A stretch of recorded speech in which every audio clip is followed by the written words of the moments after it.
Expresso. Do Rio Grande do Sul. Como falou Mário Maestre na abertura, a gente teve uma invasão rio-grandense aqui hoje. A gente vai continuar falando do Rio Grande em alguma medida. Por quê? Porque uma pessoa mencionada há pouquíssimo tempo, que foi Paulo Pimenta, é por causa dele que a gente deu o título ao programa de hoje. Olha só. Qual que foi o título do programa de hoje? Alerta. Golpe prestes a dar o bote no PT. Por quê? Você que é expressionauta já sabe, né, da nossa opinião sobre Paulo Pimenta, o líder do PT na Câmara. Nós publicamos um artigo, né, reunindo algumas das peripécias dele, conhecidas, né, no memorando que nós enviamos para o presidente Lula. Tinha mais coisa ainda, né, algumas pode ser que surja aí, então vou dar de novo a referência bibliográfica para quem não conhece.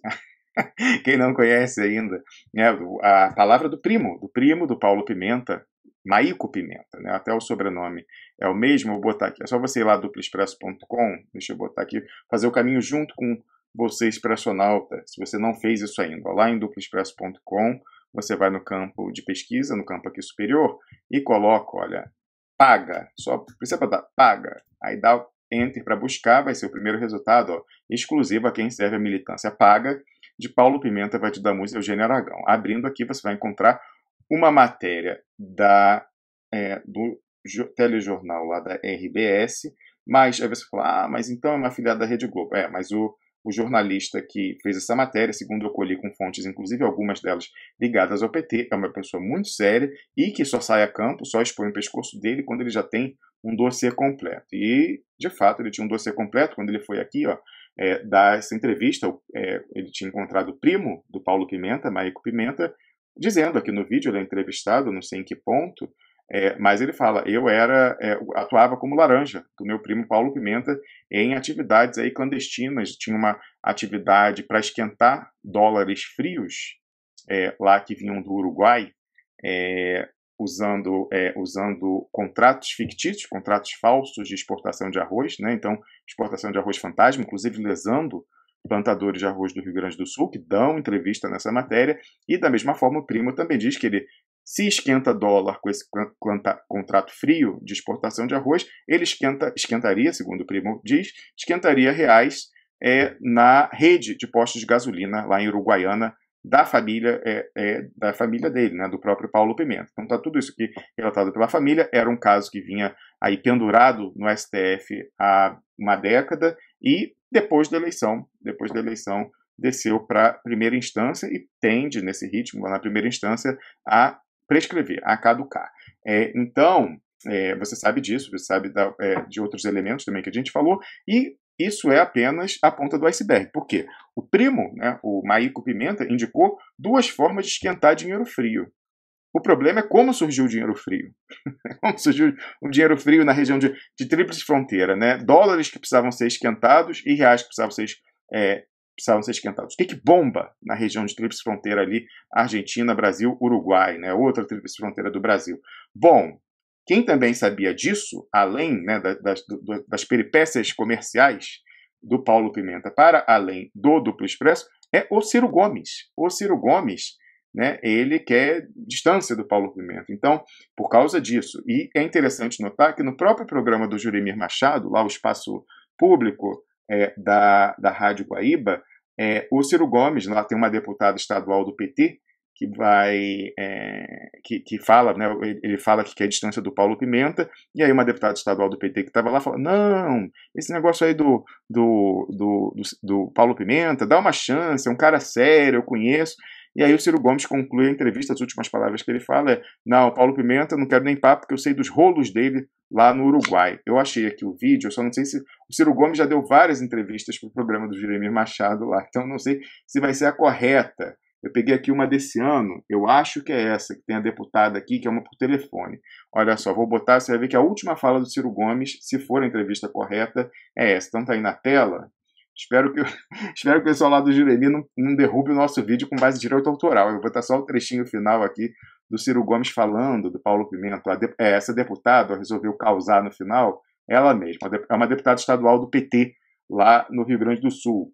Olha só, ela vai falar, o Ciro Gomes já está se despedindo, E ela vai falar, não, dá uma chance para o Paulo Pimenta, ele é um cara bacana. E aí vamos ouvir a resposta do ex-governador, ex-candidato à presidência, Ciro Gomes, sobre o Paulo Pimenta. Guardamos uma visita sua aqui no estúdio quando vier ao Rio Grande do Sul. Com muito prazer, já estou com saudade da minha visita mensal ao Rio Grande. Governador Ciro, deixa eu lhe dar meu depoimento. O Paulo Pimenta é um grande homem, é simpático, dá uma chance aí.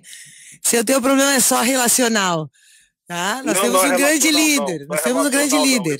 Eu conheço as origens dele e as tramóias dele no Uruguai. Olha. Opa! Então tá, muito obrigado, governador. Até a próxima. Obrigado a vocês. Obrigada, governador. Pois é, aí a companheira do Juremi, a Thaline, que inclusive eu já participei lá do programa dos dois, muito legal uma vez, conversei com os dois. Pois é, aí é uma pauta também pendente, Juremi, de repente perguntar, vou fazer um debate, Ciro Gomes e Paulo Pimenta sobre tramóias no Uruguai, enfim, né, então Paulo Pimenta é uma pessoa que a gente acompanha há muito tempo, porque foi uma pessoa, Juremi Machado, se estiver assistindo a gente, que tentou destruir esse espaço aqui, ele usou todos os recursos dele, da corrente dele, até da liderança da Câmara dos Deputados, para tentar destruir esse espaço, apenas porque nós conhecíamos, antes de todo mundo, algumas dessas peripécias, né, como a história lá do arroz fantasma para o Uruguai e o esquentamento de reais frios, cuja origem permanece não explicada, na rede de postos de gasolina dele, né, partido dos trabalhadores, né, exportação de arroz fantasma, postos de gasolina.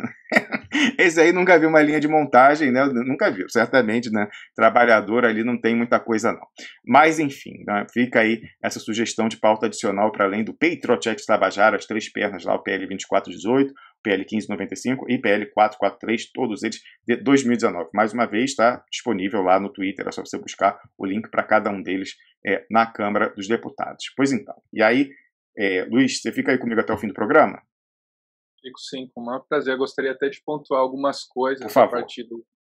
Bom, eu acho que uma das coisas que é importante, nós conversamos um pouco sobre essa questão. É importante ver um prático da comunicação, um jornalista e, além disso, um autor prestigiado, colocar publicamente uma preocupação em relação ao que a gente tem colocado aqui no Grupo Expresso sobre essas formas de controle da privacidade, das informações, ou seja, uma forma, inclusive, de exercer coação não oficial em relação às pessoas, porque dentro do Estado existem pessoas que cumprem a lei, mas existem pessoas que fazem um desvio da norma legal em favor dos seus interesses. Além do mais, é muito forte a possibilidade de uma crítica em relação à inconstitucionalidade dessas medidas que são colocadas aí. Ou seja, considerar que isso tenha recepção, que seja adequado, se corresponda aos princípios da Constituição brasileira ainda vigente, entre aspas, é algo bastante difícil de se defender. Mas aí, pensar, uma das coisas que acho que está acontecendo na comunidade do Grupo Expresso, que eu tenho a sorte de acompanhar há algum tempo e agora colaborando com outras pessoas valorosas aí, é perceber algumas dinâmicas e que na própria prática da atuação da comunicação digital política que está acontecendo nesse cenário, o próprio professor Juremi deixou a entender que isso está se desenvolvendo numa plataforma como essa, vai caindo algumas fichas. A gente vai aquilo que os marxistas chamam uma certa consciência da realidade a partir de uma prática política, que quando é uma prática política consequente, o sujeito sabe ou pensa que está fazendo, ela tem uma dimensão de praxis, conforme a terminologia que eles se utilizam. E aí é o seguinte, uma das coisas que eu tive contato, informação de amigos vinculados ao PT, percebe-se uma preocupação de coesão interna, para que eles continuem em unidade, para que não se desfaça. Então, desde a atuação de atores de comunicação vinculados, então, com um viés de esquerda radical, outro mais institucionalista, outro aquele discurso de sentido comum próprio do espaço do PT, vão atuando conjuntamente e as pessoas repetem práticas convencionais, mas vão seguir juntos depois na unidade. Bom, esse é um discurso geral. A gente tem discursos gerais que são linhas de ação, mas às vezes eles não são praticáveis. Me parece que eles são praticáveis no caso do PT por algumas características que explicam erros e acertos e a crítica que se fazia ao PT, que é o que eu gostaria de apontar nesse momento. O PT, ele tem, me parece, eu percebo de amigos que estão ali vinculados, uma forte estimulação e uma forte reação positiva a vieses de confirmação e representação em relação a que eles acreditavam ser o PT. Por mais que exista muita clareza de que o método, a atuação, gerou sérias consequências à própria instituição do PT e ao Brasil, né? Não dizendo que são bons ou maus, essa não é a questão. Acontece que a gente está num cenário que a gente acabou de comentar da possibilidade de geração de protocolos legais vinculados a protocolos de tecnologia e vinculados a protocolos de gestão estratégica, política ou militares, em que a gente começa a ter algum receio em relação à questão da privacidade, comportamento, o que poder falar ou não. De certa forma, é isso que eu acho que as pessoas estão sentindo no ar, que pode vir a avançar cada vez mais. O PT, ele é um partido, eu caracterizaria o PT como a primeira grande frente latino-americana, só que como o Brasil é bastante institucionalista, ele, tal qual a Constituição de 1988, ele é a primeira grande frente latino-americana partido. Ele fez a convergência de diversas correntes políticas que podiam ser partidos, em outros países são partidos, em um único partido, porque o Brasil foi e continua sendo cada vez mais, apertando mais, um país onde a ação política está muito vinculada à ideia de partido, por um lado, pela instituição, e as exigências para se fazer um partido são muito complexas. Os países não só uma parte nessa questão aí, esse diagnóstico que você traça, ele é inclusive assumido internamente. O Zé Dirceu já falou uma vez, alguém falava, o PT tem que fazer parte de uma frente, mas o PT já é uma frente. Ele falava exatamente isso. Pois ele é a primeira, porque depois as outras frentes latino-americanas que foram surgindo, a Frente Ampla, as diversas frentes dentro do peronismo, por exemplo, para citar, são exemplos característicos disso, porque elas se dão com partidos diferentes e elas, de certa forma, forçam um pacto nacional. Elas forçam uma continuidade de um pacto com as suas diferenças.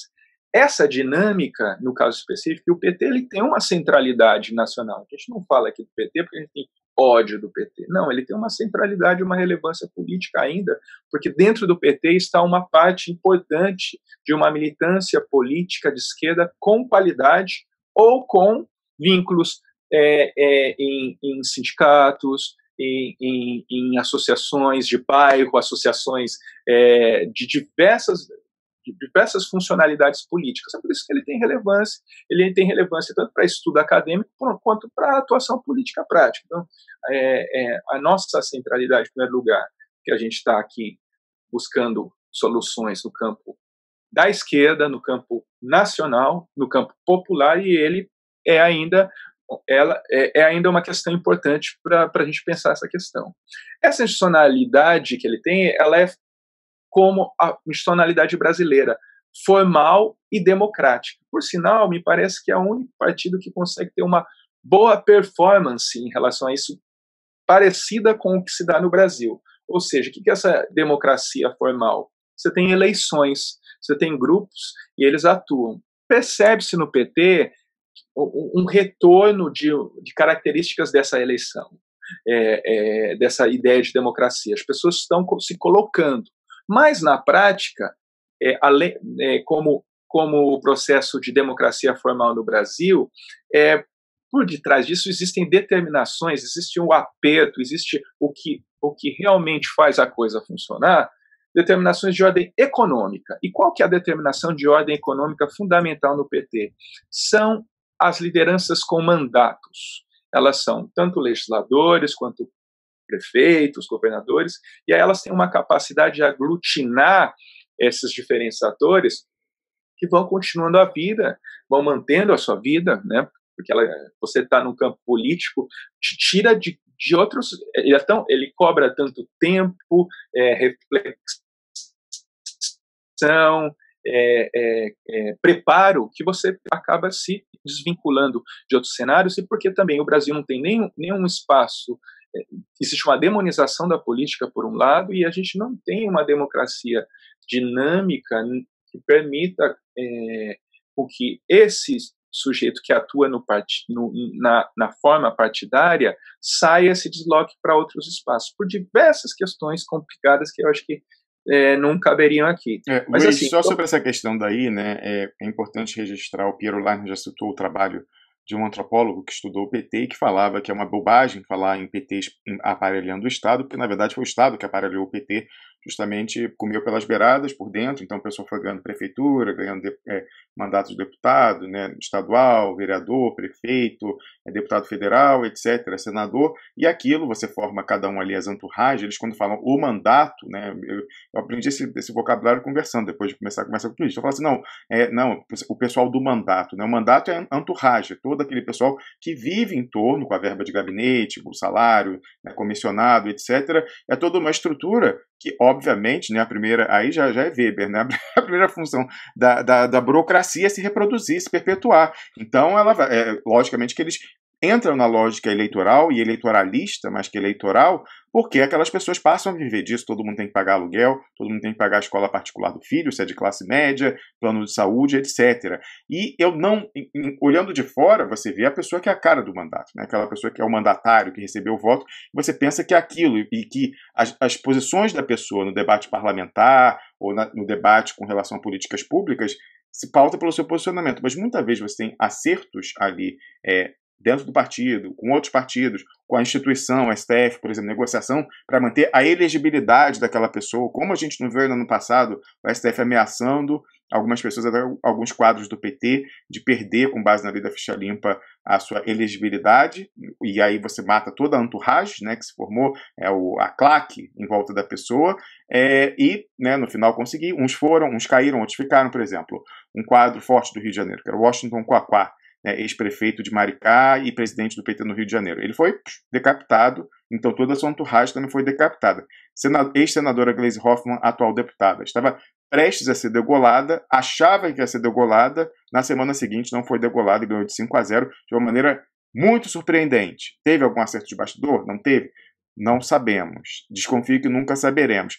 Paulo Pimenta poderia ter sido degolado com base nessas denúncias do primo dele, que estavam lá no STF, ia ser decisão colegiada e ia se tornar inelegível. Foi preservado até o fim da eleição, se reelege, preserva a sua posição de líder da bancada, com essa capivara no armário, e logo depois, na sequência, recebe o prêmio de descer para a primeira instância e fala, vai ser julgado. Não vai ser julgado, quer dizer que vai prescrever, porque aí a primeira, a segunda, a terceira tal, justamente o prêmio que ele recebeu, pelo menos esse tropeço aí, digamos, comercial dele na Tríplice Fronteira, esse deve caducar.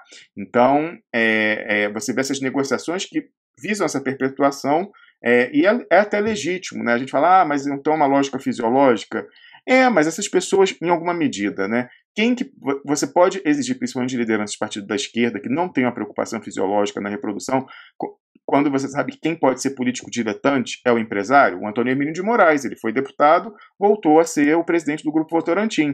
Agora, alguém que, não digo Paulo Pimenta, que é empresário, exportador fantasma de arroz e pão de gasolina, mas imagina uma Benedita da Silva, um próprio Lula, sindicalista, pessoas que são realmente trabalhadoras. Se o sistema não permitir, e a lógica política não permitir que ela se profissionalize e toda a sua entourage, seu entorno se profissionalize também, vai cair muito a capacidade de a gente ter representação política à esquerda. Então, não deve ser demonizada per se essa lógica fisiológica de perpetuação da burocracia. Agora, quando isso toma uma primazia e passa a comprometer posicionamentos políticos maiores, e aí polis da coisa pública, da política, o regramento da coletividade, como a gente tem visto, né, diversas pessoas do PT penduradas no judiciário, e que mencionei 2 aí que estavam pendurados e no final não aconteceu nada, Paulo Pimenta e Gleisi Hoffmann. Quando a gente vê que possivelmente por conta desse penduramento, existe isso? De estarem pendurados, isso pode estar prejudicando, ajudando, por exemplo, que eles estão ocultando, os dois são deputados, né, a Gleisi e o Paulo Pimenta, vai que eles não estão falando nada sobre as 3 pernas do Patriot Act Tabajara, PL 2418, 1595 e 443, porque temem alguma represália manifestada ou não do judiciário. Aí já é grave. Quando a preocupação com a perpetuação do mandato faz com que se só neguem informações, se faça acertos para fazer um bonito ali o telequete, fingir que está combatendo, mas permitir a aprovação da reforma da Previdência, permitir a aprovação da sessão onerosa no Senado nessa semana, permitir a aprovação daquela MP da libertinagem, que é a segunda reforma trabalhista, aí é um problema. E a gente só tem a noção exata do peso dessa preocupação fisiológica quando você tem contato direto com os mandatos, essa clique. Foi algo que eu vim aprender conversando de 2016 para cá com gente da política, gente de Brasília, Luiz Ferreira.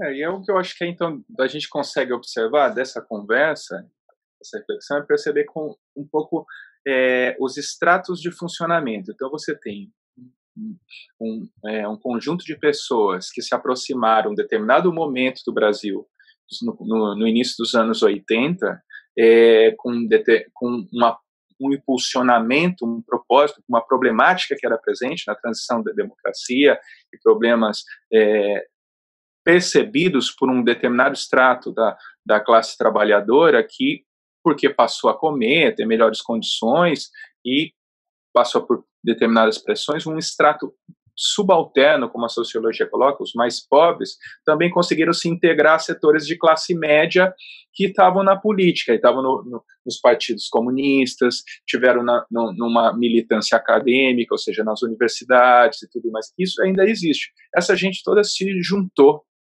e conformou um partido de trabalhadores com essas características específicas. Esse caldo cultural, depois, ele se institucionalizou, virou um partido.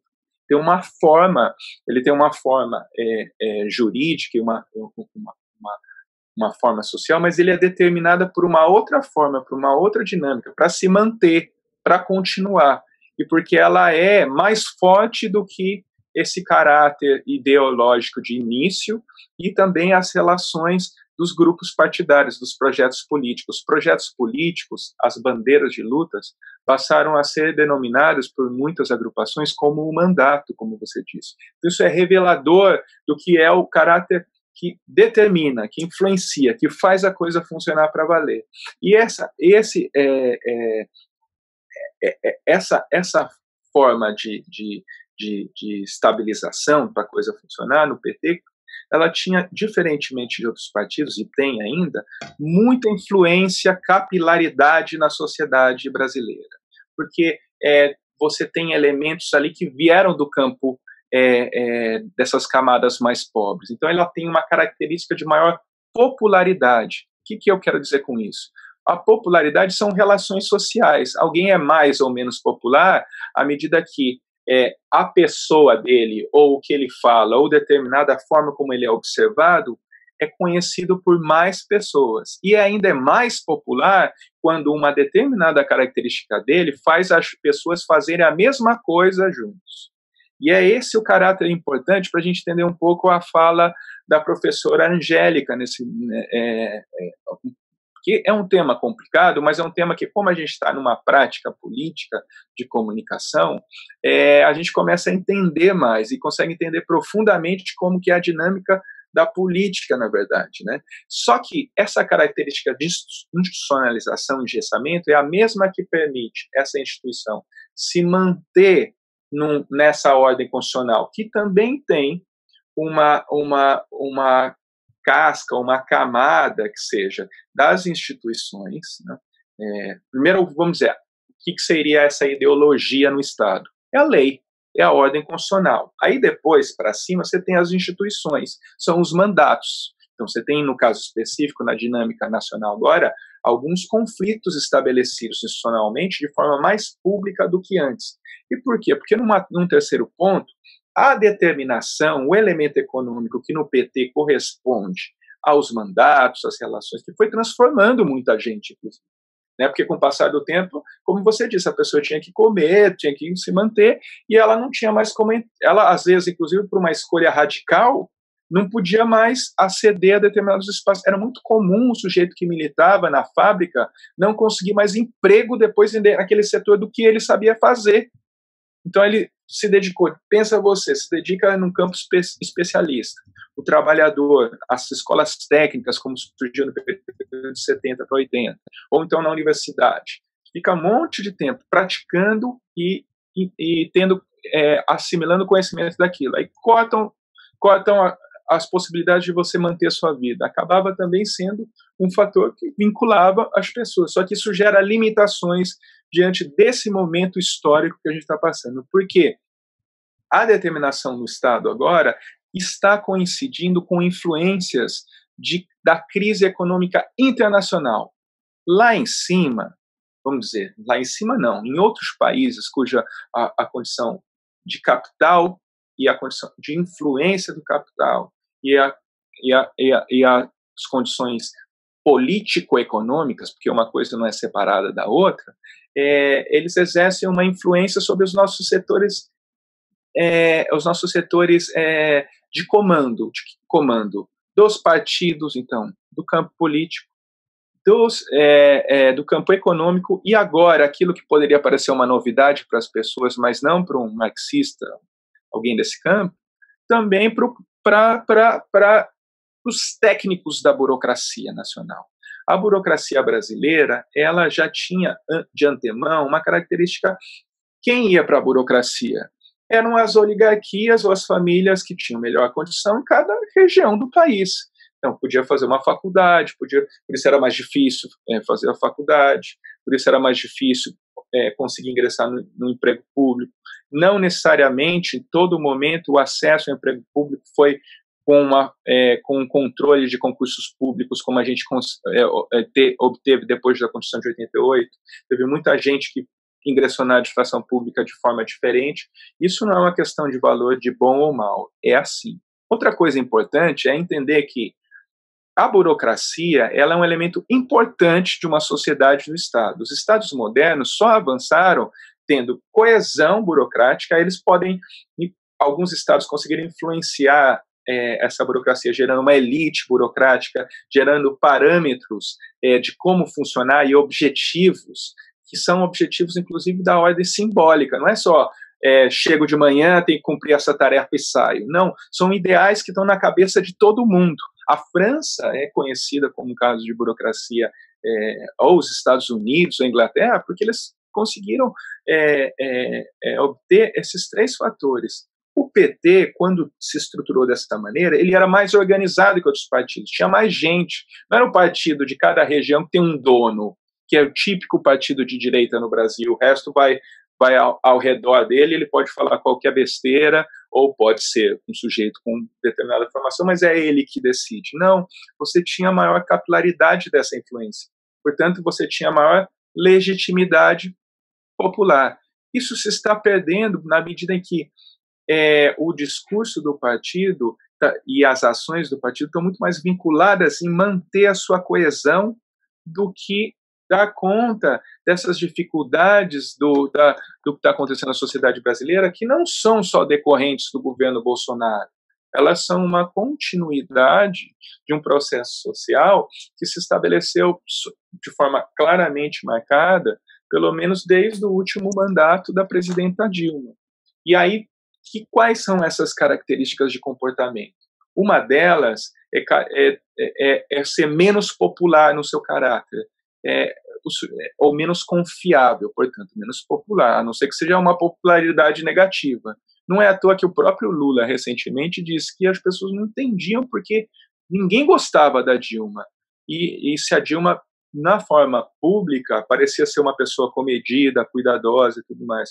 E aí uma das coisas que se reputa é que no segundo mandato da Dilma prometeu uma coisa, foi para o segundo turno, teve apoio de figuras, inclusive do PSOL, de forma individual, não do partido. A militância de esquerda abraçou diante de uma ameaça do retorno do neoliberalismo. E ela aplicou as mesmas medidas, inclusive com alguns dos representantes indicados internamente pela outra agrupação. Essas incoerências elas têm consequências na vida pública do Brasil, porque você não consegue mais dar conta disso. O problema é que isso também vem com o desgaste das instituições. Tem menos dinheiro porque o Temer fez lá a política do teto, né, que era defendida dentro de setores do PT, inclusive, setores diretamente ligados a mandatos e setores vinculados que influenciam, gente que está numa outra organização, numa universidade e que tem contato direto e influencia esse pensamento. Então, já se falava da política da ponte para o futuro, já dentro de alguma parte dessa elite que, no geral, se identifica com aquilo que tem se proposto aqui no Duplo Expresso como o PT jurídico, porque as práticas deles estão vinculadas, o que eles fazem na vida, são advogados, são tecnocratas, tem mais a ver com esses setores que pensam isso, do que o pessoal do sindicato, que o pessoal das organizações. Vamos falar aí alguns próceres do PT jurídico para ficar menos abstrato. Fernando Haddad, como a gente falou, ela quase se confunde com a tendência mensagem ao partido, essa que lançou o Paulo Teixeira à presidência da sigla. Mais uma vez, eu acho que foi uma jogada ensaiada ali. O Paulo Teixeira, na verdade, é o corta-luz do Paulo Pimenta. Na verdade, o objetivo, acho que é para eleger o Paulo Pimenta, então você cria uma falsa polarização entre o que seria o candidato da direita do PT, Paulo Teixeira, da mensagem ao partido, com a Gleisi Hoffmann, e aí a solução de consenso surge, é o Paulo Pimenta. Lembrando que o PT, eu acho, que usa no seu processo interno a infame urna eletrônica. A infame urna eletrônica, eu acho que tenho quase certeza, né, aquela que não pode ser auditada, nem a programação, nem a transmissão, nem o processamento dos dados. Será que, se alguém tiver esquema com a Justiça Eleitoral, consegue chegar na frente, hein? Gleisi Hoffmann, atenção aí, hein? Porque inclusive é tabu dentro do PT questionar, mas então, temos o Paulo Teixeira, que é a segunda vez que ele é candidato à presidência do PT pela mensagem ao partido, foi no último processo também, o próprio Fernando Haddad, sua origem é na mensagem ao partido, o Tarso Genro, que é fundador, né, da mensagem ao partido, o José Eduardo Cardoso, que a gente falava ainda agora, que passou para o Sérgio Moro informações para o Moro ir atrás do Lula e dos seus filhos, né, e acredite se quiser, até a Marilena Chauí é da mensagem ao partido no PT. É a tendência do pessoal que é bom de canudo, né? Todo mundo ali tem nível superior, mestrado, doutorado, e né, assim, tecnocrata, como você falou, muitas delas, a maior parte é pessoas de formação jurídica, né? Ou tem pessoas até que a gente fala que são membros do PT jurídico que sequer são filiados ao partido, né? Então advogados que orbitam isso ali, que orbitavam o Ministério da Justiça, então Pedro Estevão Serrano, o próprio, oh meu Deus, o Eugênio Aragão, Cláudio Fonteles, né? Tudo isso aí, tudo PT, Carol Prone, tudo isso é PT jurídico, mas isso não resume o PT jurídico, você falar ala direita do PT, não necessariamente. O Aloysio Mercadante, né, que eu saiba, não tem formação de advogado, né, mas, o Emílio Souza, que foi tesoureiro do Haddad, o próprio Rui Falcão, que foi presidente do PT, também é formado em Direito, enfim, todo esse pessoal aí... Pois é, o Mercadante eu acho que, mas quase você pode pegar quase uma liberdade poética e dizer que o Mercadante faz parte do PT jurídico, é o mesmo grupo ali, então não é um requisito para fazer parte, é porque fica muito fácil identificar nessa nomenclatura cunhada pelo professor Luiz Moreira, que pegou, que o pessoal fica danado, você viu, já vi aí o Eugênio Aragão falando impropérios contra o Luiz Moreira e falando que é um absurdo falar em PT jurídico, não sei o quê. Eles ficaram danados porque pegou, é muito fácil, né? É dos doutores e tal, contra o cara lá do chão da fábrica, né? Então, é o pessoal que é bom de canudo e péssimo de voto, né? Eles não ganham uma nem fora nem dentro do partido. E é o contrário da ala popular e sindical, né? A ala do Lula, que é ótima de voto e ruim de canudo. Ninguém ali, né, sequer julga ser importante ter canudo para se projetar politicamente. Então, eles nunca conseguiram ter vitória nem fora nem dentro. Então, precisavam remover aquele obstáculo intransponível que era o esteio, né, a âncora da ala popular e sindical, que era o Lula. E eles conseguiram isso como? Na sua relação de proximidade com a juristocracia. Então, quando o PT chega ao governo em 2002... o PT jurídico ocupa o Ministério da Justiça, é óbvio, eram os quadros do partido com formação jurídica, então você começa contra o advogado que orbitava, o Márcio Tomás Bastos, na sequência você tem o Tarso Genro, na sequência o José Eduardo Cardoso. Eles vão empoderando cada vez mais pessoas que, à sua semelhança, eram boas de canudo, mas não de voto, e por isso foram fazer concurso público, ocupando as instituições não eleitas, então Judiciário, Ministério Público e órgãos de controle, né? E aí vão dando poder E poder não é infinito, né? Você tem um poder que você tem que... É uma fatia. Se você dá para um, você tem que tirar de outro. Então, da onde que sai o poder que é dado às instituições não eleitas? Sai dos poderes eleitos, executivo e legislativo. E, óbvio, esse pessoal da juristocracia, assim como o PT jurídico, sempre desprezaram a soberania popular, que, por sua vez, lhes desprezava. Né? Nunca, eles eram ruins de voto. Então, eles têm desprezo, eles são demofóbicos, eles não gostam de povo. Quem gosta de povo e de quem o povo gosta era a ala popular e sindical. Então, como é que eles remediaram isso? Aumentando o poder do pessoal não eleito, que, por sua vez, né, uma mão lava a outra, tirou o Lula, que era obstáculo, e esse pessoal do PT jurídico finalmente pode fazer aquilo que planeja desde os anos 90, que é superar a ala popular e sindical. Isso eu cheguei a essa conclusão, digamos assim, de uma maneira abstrata, raciocinando, mas eu confirmei com depoimento de mais de uma fonte, inclusive tem um depoimento que eu gravei em vídeo, conforme eu ouvia aqui no áudio, porque eu não queria identificar a fonte, então uma fonte lá do ABC, fundador do PT, da ala popular e sindical, sindicalista do ABC, falando do meu ouvido, e eu relatando como a mensagem ao partido, que é o principal núcleo colonizador do PT por parte do PT jurídico, da direita, me relatando como que a mensagem ao partido estava fazendo para superar a ala popular e sindical, inclusive de uma maneira extremamente simbólica, que era tentar tomar da ala popular sindical São Bernardo do Campo, a cidade do Lula, a cidade onde surgiu a CUT, o PT, o Lula, onde surgiu o Lula simplesmente. Eles estavam já... olha aí, quem que era lá a cabeça de ponte do PT jurídico em São Bernardo? Era o irmão do Paulo Teixeira. O irmão do Paulo Teixeira, que faz dobradinha com ele hoje, enquanto Paulo Teixeira é deputado federal, seu irmão é deputado estadual, ele surgiu na política imposto ao Luiz Marinho, prefeito, que vai tentar a reeleição. Eu acho que ele atualmente está exercendo, né? Sim, foi eleito em 2016 e vai tentar a reeleição agora. Mas na primeira vez que o Luiz Marinho foi para a prefeitura de São Bernardo do Campo, o partido mandou aquela coisa de cacique e falou assim: olha, coloca aí na sua chapa, enfim, para candidato a vereador, o Paulo Teixeira. Tá? Diz que ele é o seu candidato à Câmara de Vereadores de São Bernardo. Paulo Teixeira, não, perdão, o irmão do Paulo Teixeira. Que ele é o seu candidato à Câmara de Vereadores. Uma pessoa que não tinha nenhum laço, não era da cidade, era da capital, enfim, né, são doutores e tal, mas falou: não, como essa cidade a gente tem garantida, a gente quer que ele entre na carreira política aí em São Bernardo. E disse que chegou com muito dinheiro, né? O PT jurídico tem isso, ele é bom de juiz, né? Na justiça eles ganham todas, né? E bom de caixa 2 e de dinheiro, né?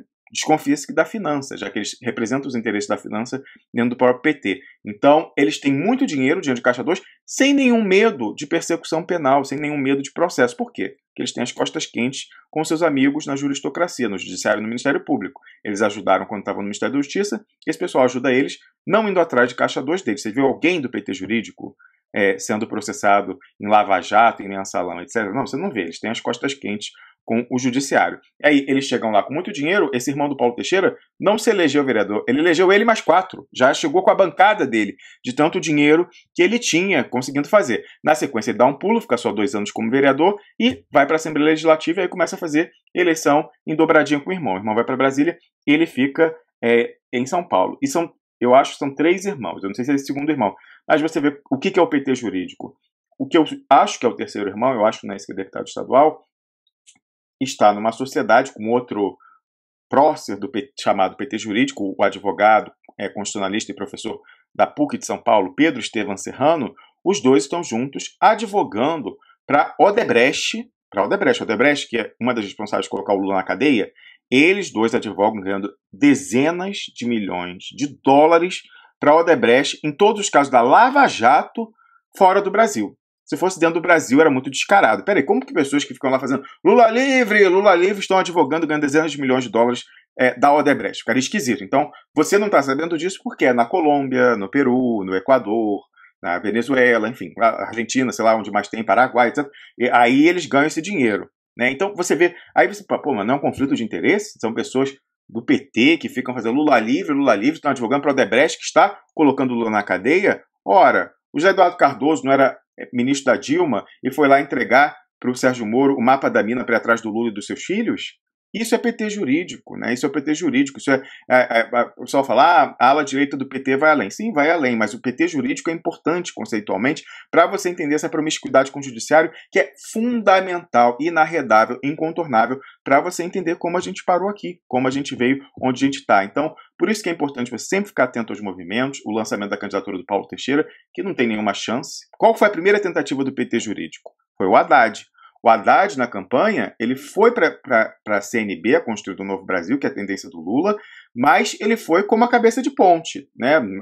Mal disfarçadamente, ele só foi para ser o que saiu candidato. Mas se eles emplacassem o Haddad como presidente do PT, como tentaram, na Folha de São Paulo aí lançaram um artigo dizendo que a CNB já achava que o Haddad ia ser o candidato, isso foi amplamente replicado na central do Plano B, o diário oficial do PT jurídico, que é quem?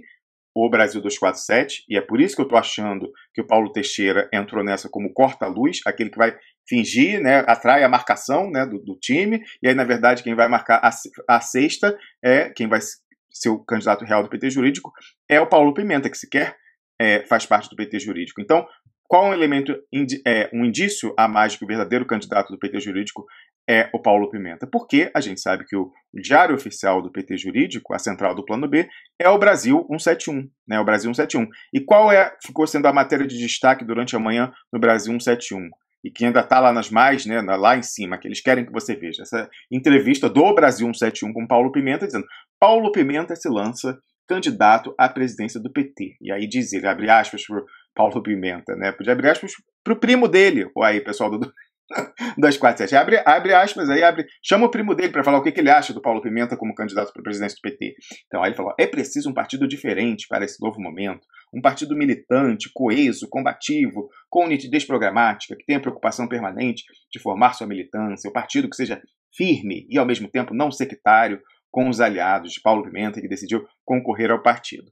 Para você que é expressionauta, esse movimento não tem novidade nenhuma. A gente já tinha deduzido e confirmado com algumas pessoas que essa era a pretensão dele há muito tempo escondida. Eles lançaram o Haddad, não conseguiu, aí agora eles lançam Paulo Teixeira sabendo que não tem chance nenhuma, e aí, como o Lula impôs a Gleisi Hoffmann como a candidata da CNB, eles tentaram botar o Haddad.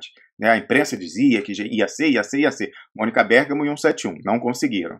O Lula foi e falou, aconteceu o que eles não queriam. O Lula vai numa entrevista e fala, minha candidata é a Gleisi. Né? Aí ferrou, né? Como que eles vão dizer, não, eu sou contra, o pessoal da CNB vai dizer, não, somos contra a candidata do Lula. Aí o Haddad desistiu, porque seria uma derrota humilhante se ele tivesse formalizado essa pretensão e a Gleisi Hoffmann derrotado ele dentro da CNB. Então, sai a Gleisi Hoffmann, candidata, e aí, agora, como que ela está sendo sabotada? O Paulo Pimenta está tentando surgir como norma de consenso. O Tércios, um movimento que a gente antecipou aqui mais de 4 meses atrás, você que é expressionauta não me deixa mentir, que ele estava tentando, operando essa disputa para ele poder surgir como nome de consenso. E aí, por que a gente colocou no título, Luiz, essa história de que é o golpe dando o bote no PT? Porque o Paulo Pimenta é esse refém que a gente noticiamos aqui desde o início de 2018. Né? A gente já sabia desde 2017, escondemos, ocultamos isso, a informação que a gente sabia lá dos acertos do Paulo Pimenta com a Lava Jato, a questão dele ter entrado no acordo com o Eduardo Cunha e com o Sérgio Moro para retirar o depoimento do Rodrigo Tacla Duran do relatório final da CPMI da JBS em novembro de 2017. Sabíamos, noticiamos o acordo e falamos que foi só entre Sérgio Moro e Eduardo Cunha. Ocultamos que Paulo Pimenta e outro quadro do PT jurídico, Vade Damus, ocultamos que os dois participaram da negociata.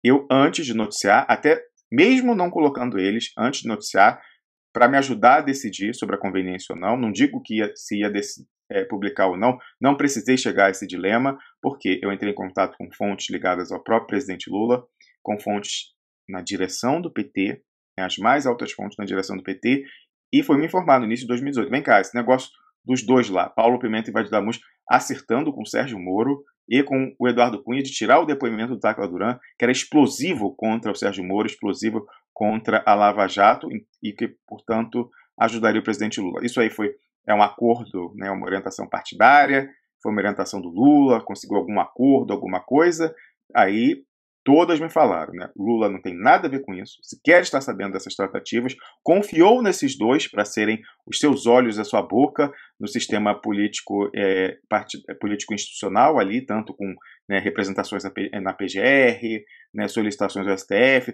no parlamento, na sua defesa. O Valdir Damus foi colocado com essa missão específica na Câmara dos Deputados, ele não foi eleito deputado, foi suplente, e o Lula tirou lá três deputados da frente, nomeando secretário disso, secretário daquilo, para o Valdir Damus poder entrar, e o Valdir Damus fez por onde, aproveitou um evento em que o Lula estava e fez um discurso, é um absurdo a Lava Jato, e eu como presidente da OAB, se lá estivesse, ia fazer, ia acontecer e tal. O Lula falou, pô, esse cara vai ajudar, né? Aí falou, ele e o Dirceu, né? Vamos abrir aí a vaga, tal. Bota esse aqui como secretário lá no Rio, esse aqui como não sei o que tal, blá, blá, blá. E aí entrou o Valdir Damus, quando na verdade eram dois que tinham uma capivara enorme, né? E foram colocados estrategicamente pelo golpe nessa posição da liderança do PT na Câmara e também nessa posição de centralizar todas as denúncias contra a Lava Jato para poder enterrá-las, E aqui a gente tem um registro, ô Luiz, assim, histórico, assim, quem for pesquisar no futuro aí a infiltração no PT e como que o PT não reagiu e deixou as instituições jogarem o Lula do despenhadeiro, você só pesquisa a entrevista que o ex-senador Lindbergh Farias deu pra gente no carnaval, no pós-carnaval do ano passado, logo depois da vitória da Unidos da Tuiuti no ano passado no Rio de Janeiro, que você vai ver que a gente já tinha um estranhamento com Paulo Pimenta e Valdir Damus, não tinha chegado ainda a treta pública, não tinha chegado, mas a gente já sabia quem eles dois eram, já sabíamos que pelos bastidores os dois tentavam destruir esse espaço. E aí, nesse momento, eu tento apelar até no ar. Imagina o que eu não fiz fora do ar. E eu falo no ar, senador Lindbergh, a gente tem documentos aí para enviar, coisas que é importante para o presidente Lula desmascarar a Lava Jato. Qual é a resposta de bate-pronto do senador Lindbergh? Manda para o Valdir e Paulo Pimenta, porque eles que centralizam toda e qualquer medida nas instituições de representação dos interesses do presidente Lula contra a Lava Jato. Então, ali, eu tenho que rever esse programa e ver a cara que eu devo ter feito, né? Porque eu sou muito transparente, meus olhos são muito grandes, então eles traem as minhas emoções. Eu vou rever para ver a cara que eu faço quando o Lindbergh fala isso. Bom, só concluir, Luiz, deixa eu botar aqui. Então, peraí, eu ia mostrar algum artigo sobre essa questão, já não lembro agora. Então você vê essa questão aí do o que é o PT jurídico, armando o bote, e eu acho que o Paulo Pimenta é o verdadeiro candidato do PT jurídico, mesmo não sendo advogado, ele é formado em jornalismo, mesmo não sendo oficialmente da mensagem ao partido, ele sai por outra tendência. Eu acho que essa jogada é ensaiada com o Paulo Teixeira. O Paulo Teixeira é o corta-luz, ele atrai a marcação, deixando o Paulo Pimenta livre para marcar o ponto lá, converter, fazer a cesta, né, na metáfora aí com o jogo de basquete. Isso é o corta-luz no basquete. Eu acho que essa é a operação, e isso é algo que a gente já tinha previsto há algum tempo. E, inclusive, né, o Paulo Pimenta a gente mencionou no programa de terça-feira, quando a gente teve aqui o Pepe Escobar, que o Pepe Escobar saiu falando, né, poxa, a minha impressão é que ninguém no PT entende nada de guerra híbrida. Não foi justo o Pepe Escobar, não é que ninguém entende, quem deveria entender não entende, mas tem pessoas ali que são da parte fundamental da guerra híbrida. O Paulo Pimenta é parte fundamental da guerra híbrida, e a ironia da ironia, o cúmulo da metalinguagem. O Paulo Pimenta fez um vídeo lá, uma live, entrevistando o Pepe Escobar sobre guerra híbrida, mas ele é a guerra híbrida no PT, ele é o infiltrado, o cooptado, o chantageado, o que você preferir, refém, etc., que faz o trabalho do outro lado dentro do PT, e aí permite aquela operação em pinça, que é tão importante na guerra híbrida, que você controla os dois supostos opostos para manipular os desdobramentos políticos e também o próprio debate público. Então, o Paulo Pimenta é a guerra híbrida, a maior manifestação da guerra híbrida no PT é o Paulo Pimenta. Aí você vê, poxa, uma pessoa tão vulnerável pode postular a presidência do partido? Olha, ele já é líder da bancada na Câmara. Você acha que eu tenho mais condições de saber sobre as estripulias financeiras dele no Rio Grande do Sul, né, com essas operações de esquentamento de dinheiro e de coisa muito mais cabeluda que houve-se que teriam dado origem a esses recursos precisando ser esquentados? Você acha que só eu sei disso? Você acha que os 50 e tantos deputados do PT que reconduziram lá por aclamação ele a liderança da Câmara desse ano não sabem? Se não sabiam, passaram a saber quando leram os artigos que eu publiquei, porque todos leram, todos receberam e todos leram. E sei da repercussão no bastidor. Então, isso é o quê? É um rabo preso coletivo. Se esse pessoal começar a usar, Luiz, as suas entouragens, as suas máquinas, os seus mandatos, etc., para fazer um movimento de desaguadouro, consenso em torno do nome do Paulo Pimenta, é um nome perigoso. E é o que eu vou repetir o que eu falei e passar para você, Luiz. Você que é do PT, né, e nos acompanha, eu posso ter alguma crítica à senadora Gleisi Hoffmann? Devo até ter feito no ano passado, mas você sabe que eu tenho uma simpatia, né, inexplicável por ela. Até estava discutindo com alguém, eu acho que é a coisa do efeito halo, porque ela é bonita e a gente tem uma tendência natural a gostar de quem é bonito e bonita e dar crédito a coisas independentes da beleza, como é, entendeu? A sua posição política, a sua correção, sua firmeza de caráter, etc. Pode ser que seja isso, pode ser que sejam outras coisas, mas eu sempre tive uma simpatia, né? É um viés meu, um viés analítico, eu tenho que tomar cuidado, porque eu tenho uma simpatia excessiva pela senadora Gleisi Hoffmann, né? E no ano passado a gente se empenhou muito em dar apoio aqui a ela na sua missão de manter a candidatura do Lula até o final. Agora, eu falo com toda sinceridade para você, olhando no seu olho, se você está no PT e ganhar ou Paulo Teixeira, que é muito improvável, ou Paulo Pimenta, vaza correndo. Corra para as montanhas, porque acabou. O Lula falou, a candidata dele é a Gleisi, que é para manter a última alavancagem que ele tem na política brasileira, é a influência que ele tem da do PT. Ele perdendo isso, acabou de vez. Por isso que o Haddad entrando, ele sabia disso, era a superação completa dele. A última alavancagem que ele tem, ele perdeu toda, é a influência que tem no PT. Gleisi é a maneira de manter isso. Se você é lulista dentro do PT, você tem que lutar como se não houvesse amanhã para derrotar essa manobra do Paulo Pimenta. Se você não conseguir, eu, se fosse você, pedir o chapéu e ir embora. Luiz Ferreira. Eu acho que é importante essa advertência que você está falando, num diálogo com a base, porque é mais ou menos onde eu queria chegar, mas você aportou várias coisas que me fez pensar alguns elementos a mais. A primeira coisa, assim, sobre a postura de lideranças, que às vezes tentam esconder características próprias, apresentando um inimigo externo, alguma coisa como exatamente talvez atuariam. Eu não me lembro agora, posso até depois te passar, mas existe um caso de um jornalista, eu acho que ele era americano, que ele era do típico jornalismo gonzo, né? O jornalismo gonzo é aquele cara que entra num determinado espaço que ele está investigando, ele vive como tal. Então, assim, ele vai acabar sendo,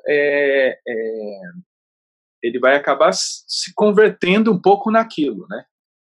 Mescla, mas ele traz insights também. Pode ser que no meio daquilo ele deixe de ser jornalista e vire aquilo, inclusive, por exemplo. E ele fez um estudo de longo tempo sobre um fenômeno que estava acontecendo nos Estados Unidos. Eu acho que é nos Estados Unidos ou Inglaterra, não lembro agora. Vou me certificar depois. Sobre esses movimentos orientais que estavam vindo, dos gurus e tudo mais. Uma das técnicas que esses caras traziam, eles traziam técnicas práticas, meditação, respiração, yoga, tudo isso muito funcional, diga-se de passagem, mas funcional dentro de uma lógica social do Oriente. Eles praticam aquilo lá todo dia. Eles não pagavam muito para ir num local específico para meditar, respirar, com pessoas de classe média e tudo mais. Não, mas naquele cenário eles utilizavam muito dessa técnica. Eles projetavam alguma coisa, eles contavam para você isso, mas colocando no outro e dizendo, não, mas eu sou especial, eu sou um místico, eu tenho uma propriedade para além dessa prática funcional. Isso dá uma simbolização, uma força para ele, uma autoridade, que ele tem um mistério a mais, que ele é diferente do outro, né? E é óbvio que existem gurus ou lideranças que têm uma conduta também de falar, olha, é como se fosse um exemplo. Eu faço assim, você pode me copiar ou aprender alguma coisa de como eu faço, depois você segue o seu próprio caminho. Então, assim, eu não quero demonizar também isso, mas assim, depois eu passo para você indicar para o pessoal a literatura específica para que não me tomem como demonizador das práticas religiosas. Mas voltando, uma coisa que é perigosa no caso específico disso que é o PT no campo popular, é que como a determinação dele econômica está ligada aos mandatos, e ele, nesse momento, o que a gente percebe é que essas elites burocráticas tecnocratas, não os milionários, mas mesmo os milionários, estão sob forte pressão internacional, de influência internacional. Então, parte dos atores de mediação, ou seja, veículos, inclusive de internet e tudo mais, agora são estrangeiros e a gente nem percebeu, a gente foi naturalizando isso. Há um tempo atrás, isso era proibido por lei. E hoje a gente nem debate isso. Por quê? Porque tem um caráter que é superior, que é a tecnologia. A tecnologia é uma forma econômica de influenciar as pessoas. Porque você acaba sendo tão dependente daquilo, cara, que você não tem como evitar. Então até a lei tem que mudar. A lei muda, na verdade, ela é uma forma normatizadora, em alguns momentos, superior à lei do Estado. Aí o Estado se adapta. Ou outras formas normatizadoras superiores da lei do Estado são os interesses econômicos das elites que dominam o Estado. Né? Por isso que o Estado, segundo alguns marxistas, é o aparelho, a oficina, o escritório de negócios das elites. Né? É como os marxistas observam. E também porque é por isso que não tem capitalismo sem Estado. Porque é por meio do Estado que você articula essas cadeias. Mas no PT tem um problema, a gente está vendo o Patriot Act, Tabajara, então essa pressão está vindo também. Ela influencia lideranças que podem estar atuando conjuntamente ou ameaçadas. O Patriot Act e todas essa dimensão autoritária que é feito diluída, que se utiliza meios de comunicação, grampeia as pessoas e tudo mais, também estão fazendo com que instituições burocráticas muito formais reajam, elas que criticavam lá na ordem privada. Eu era juiz, era promotor, saía lá do escritório, era uma pessoa comum, lá no Jockey Club, e falava, esses petistas estão aparelhando o Estado, eu sou puro, prestei concurso. Agora elas também estão se configurando, se tribalizando, porque a tecnologia de informação está fazendo com que todo mundo vire grupinhos. É isso que as pessoas têm que perceber. Com a pressão internacional, eles estão se politizando. Então, todas as formas de atuação estão ficando muito parecidas. Todo mundo age politicamente, age com meios de comunicação, e às vezes um juiz não é tão bom no campo da comunicação, mas ele é ótimo na influência de determinadas consequências das pessoas na vida social.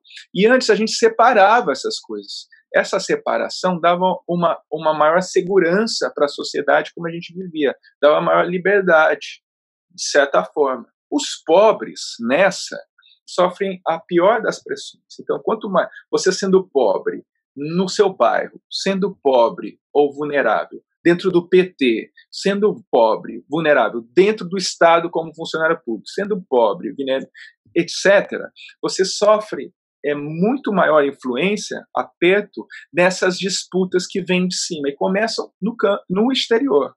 Isso é importante tomar em conta porque eles estão em disputa. E o cenário, quem tem ganho e tem avançado, inclusive com a conivência, me parece, é o que sugere, porque até agora ninguém está falando desse pacote autoritário contra o crime organizado e contra o que seria o terrorismo. Eu esqueci, Luiz, quando você estava falando com o Julemir Machado, que realmente teve essa coisa aí, né, de você pegar o crime, mas eles tentaram trazer o próprio terrorismo mesmo, aquela história do SSS, Sociedade Secreta Silvestre, lá na capa da Veja, dizendo que eram terroristas que iam fazer um atentado na posse, mas aí a segurança feita pelo general Heleno impediu que eles fizessem isso. Tivemos a história do falso membro da Al-Qaeda, lá do FBI, o coitado do egípcio, que estava no Brasil com residência autorizada, regular, com seu nome tudo certo, e a história todo o tempo dizendo que o Hezbollah,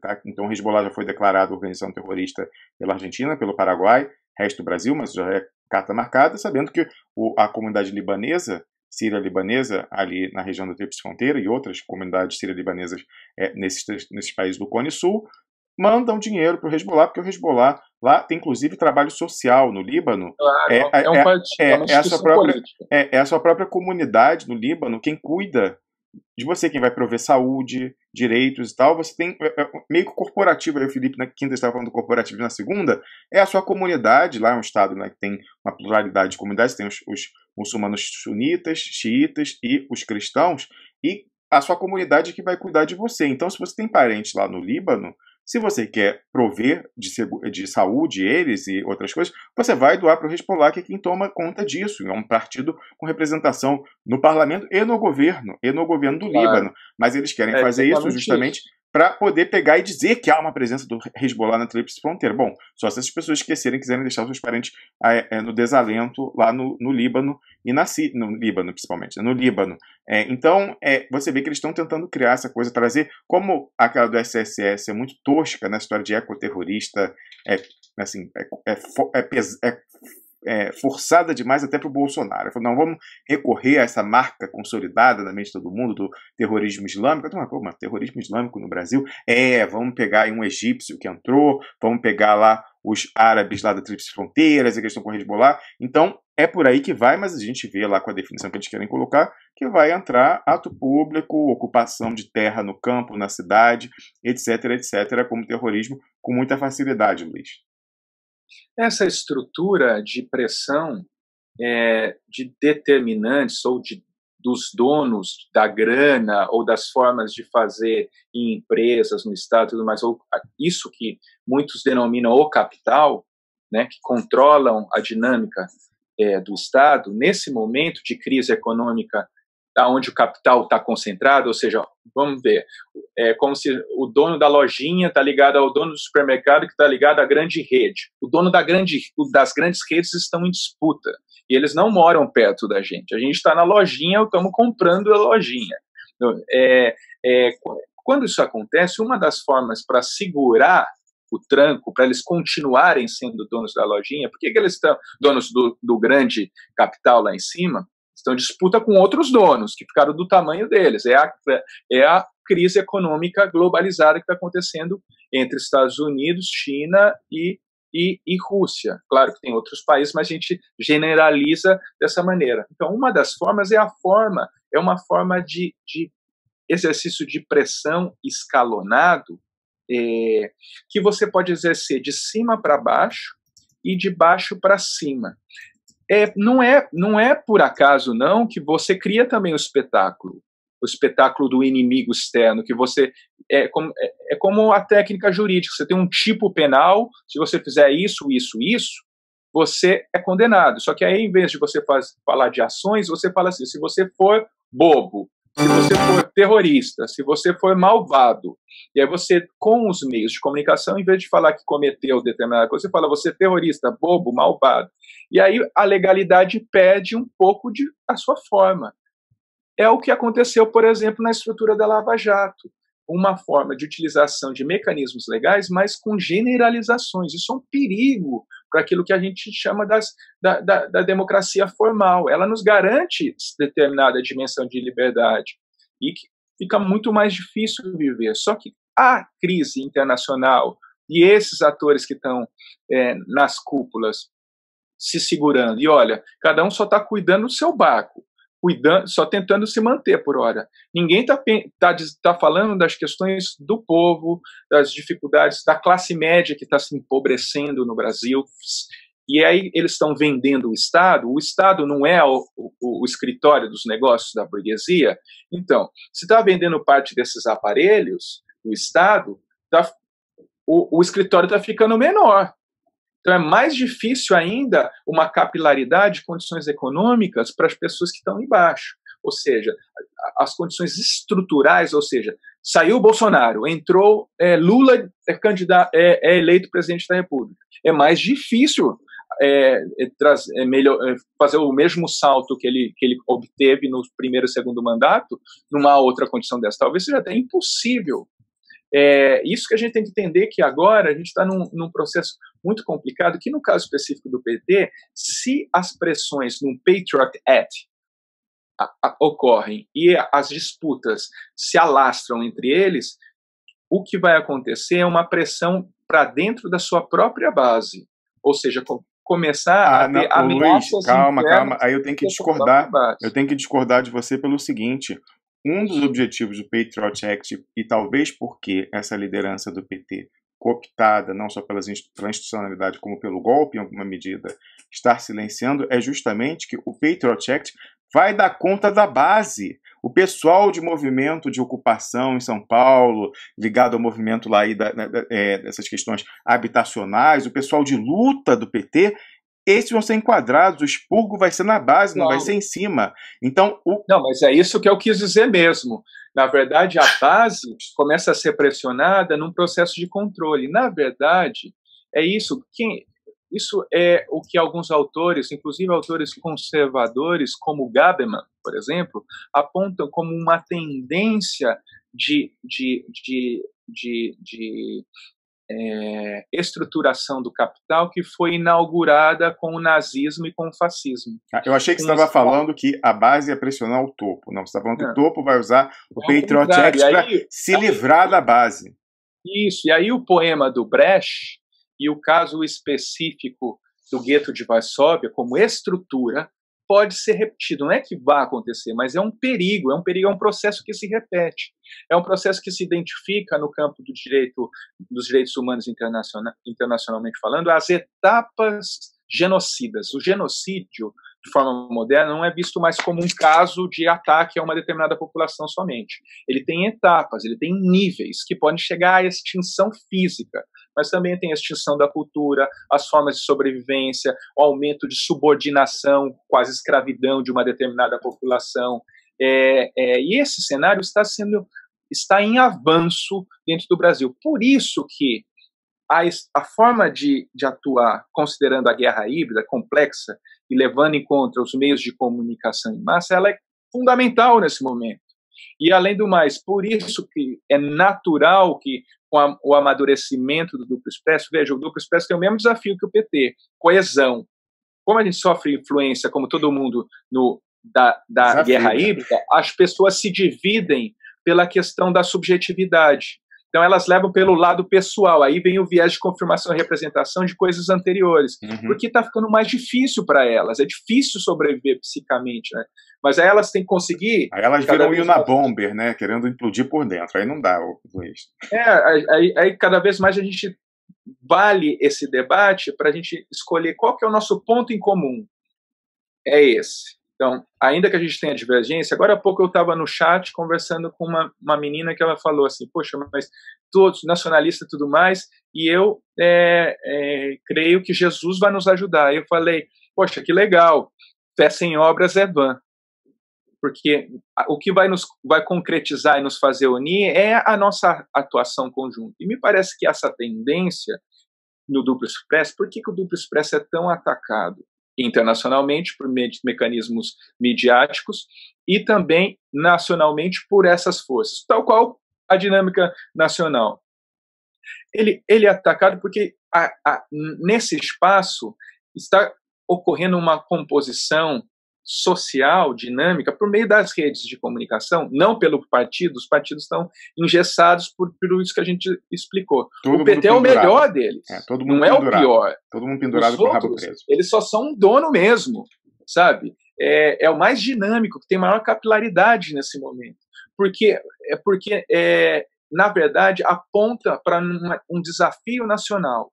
E o Brasil precisa se defender dessas formas de ameaça. O Brasil contra os maus de fora. Não, o Brasil, nesse sentido, ele é patrimônio, porque o patrimônio ele é uma forma, ter uma casa, ter um carro, facilita a vida e permite seguir a vida, vivo, trabalhando e tudo mais. Então, patrimônio, território, condições econômicas de trabalho e tudo mais, e condições culturais de vida. Isso também a gente está em risco de perder, porque os meios de comunicação eles achatam o processo. Isso é uma hipótese que é bastante defendida no pessoal da economia política da comunicação, sobretudo um dos maiores especialistas no mundo, que é o professor Ramon Zajo. Ele comenta essa questão dentro de uma perspectiva da economia política da comunicação marxista. É um sujeito excepcional, que a cultura, como ela vai sendo empacotada e tem inteligência artificial e tudo mais, as pessoas ficam em nicho, ela vai sendo submetida nessa cadeia, né, a formas de vínculos entre pessoas, afirmações de vieses específicos de confirmação e representação e venda de coisas, de negócio, ou controle social, no caso específico, quando você necessita segurar a onda de um povo que está passando necessidades.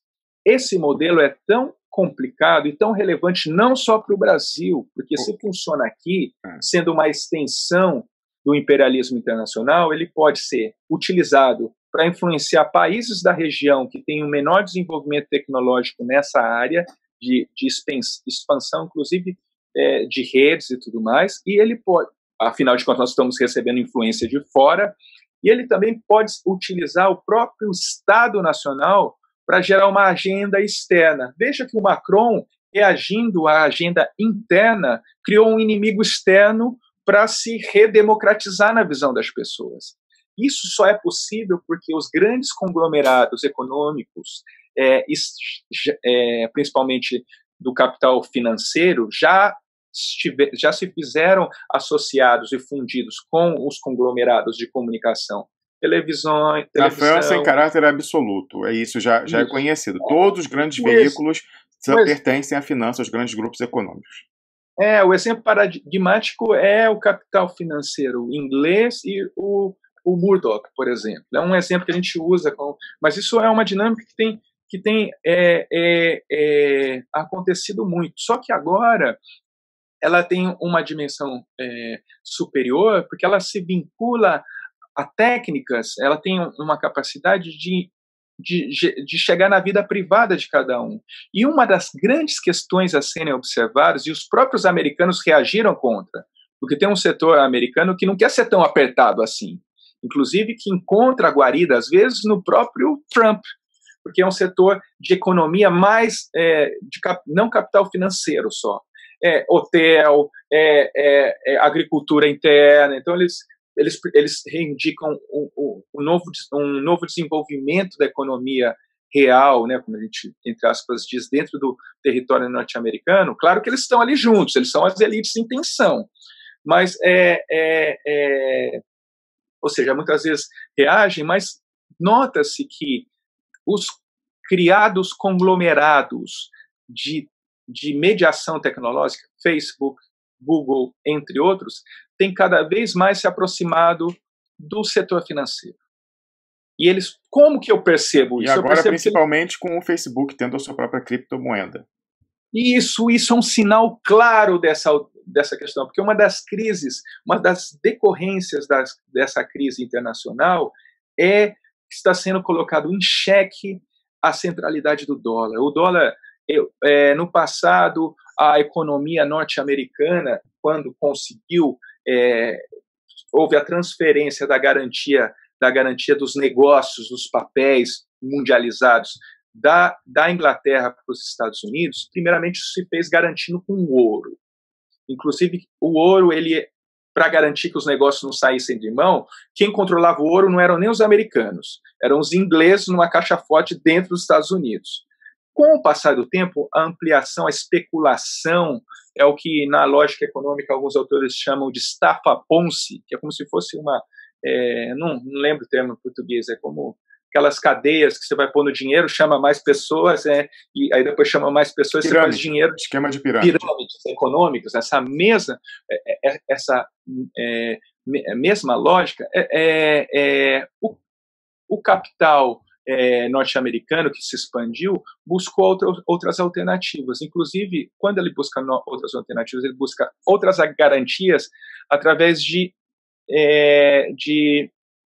outros recursos. Um deles foi os petrodólares, que ocorreu num período específico entre os anos, nos anos 70. Só que isso não dava conta de toda a expansão do capital. No final das contas, sobrou o dólar garantindo a si mesmo e fazendo maquininha de dinheiro mais, ou seja, o dólar como garantia fiduciária. Só que grande parte dos papéis expedidos, que são títulos da dívida pública norte-americana, os chineses, que não são bobos nem nada, pegaram a nossa teoria da dependência latino-americana e, sobretudo, de viés nacionalista, e com elementos marxistas, porque eles já tinham lá incorporados, aplicaram, deram um salto escalonado do processo de desenvolvimento, ou seja, primeiro faziam o xing-ling, mais porcaria, depois agora hoje em dia foram para o lado escuro da lua, e como eles faziam? Faziam e não importavam mais, e começavam a exportar, depois faziam algo mais sofisticado, não importavam e exportavam. Tem muita gente na China, foi se desenvolvendo, isso só foi possível com o controle de um Estado com clareza dos seus objetivos, um único objetivo. Então o Estado concentrava um projeto nacional. Em concertação com a sua burguesia também, que é necessária. Exatamente. Que é o maior obstáculo do Brasil.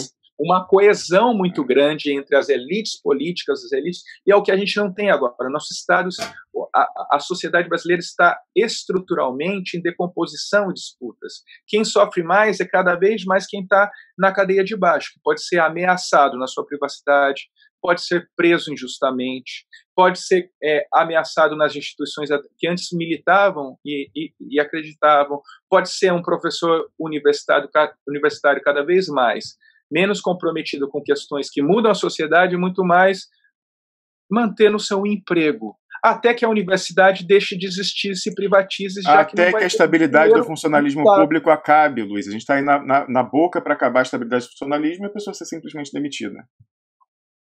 Ou seja, esse é um processo inevitável se a gente não compor uma plataforma prática que coincida elementos do nacional e do popular. Por quê?